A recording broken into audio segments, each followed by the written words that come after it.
evolved drastically over several generations. Domains have just turned 40 years old, so they just celebrated their 40th birthday, and ICANN also celebrated its 25th birthday, and new TLDs have been around for 12 years already. That is a really long time for things to change. So I'm assuming everyone here wants domain names to still be around for many years to come, right? That means it's crucial we start thinking about them in generational terms now. So what even is a generation?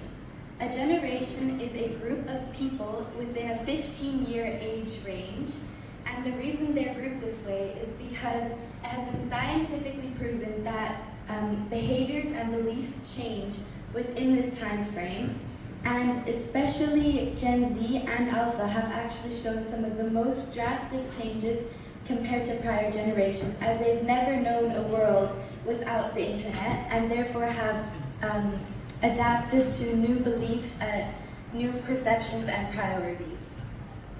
So currently, as we all know, it's the older generations who are in positions of power and who make up the majority of the labor force.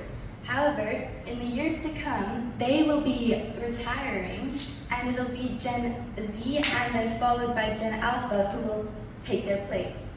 This means that businesses must adapt now to these new generations so that they can ensure that they will be able to reach the new target audience in the years to come.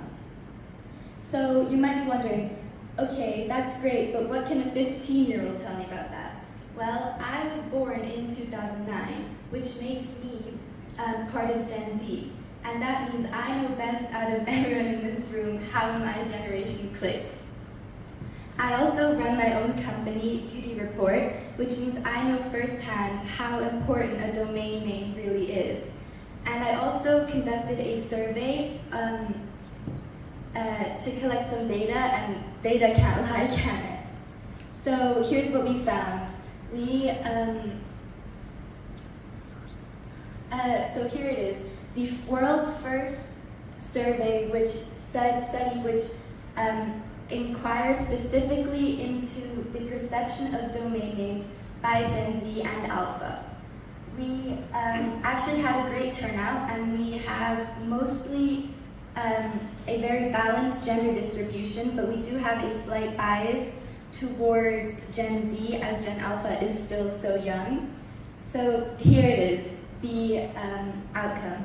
So I've categorized it, the good, the bad, and the ugly. Although that movie may actually be even older than my dad, its title perfectly depicts the positive, negative, and challenging aspects we'll discuss today. So the good news is that we actually found that the younger audiences are more trusting and more accepting of NLTDs than the older generations were.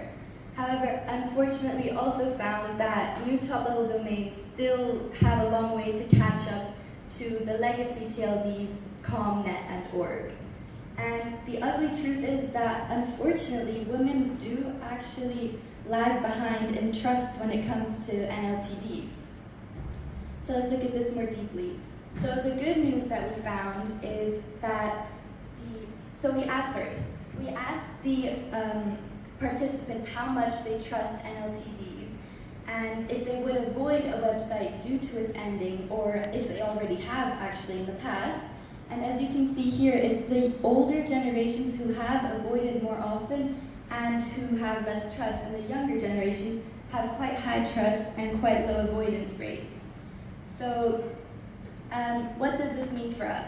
Well, as I stated earlier, it's the younger generations who are going to come and join the labor force, which means that new founders and marketing executives are more likely to choose an NLTD, since they often give a better option for a second-level domain, and since the trust issue is gone anyway, clearly, what's the point of them choosing anything other than an NLTD, right?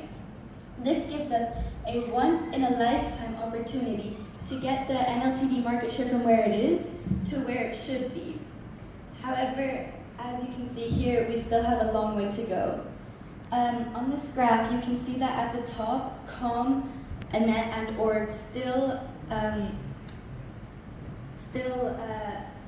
dominate in the public perception,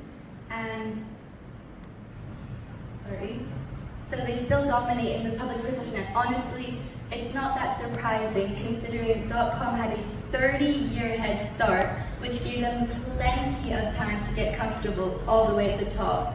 And if you think about it, all the major companies you can name, from Amazon to Google to any other company, they use .com, which means that since we trust these companies, we automatically also blindly trust .com.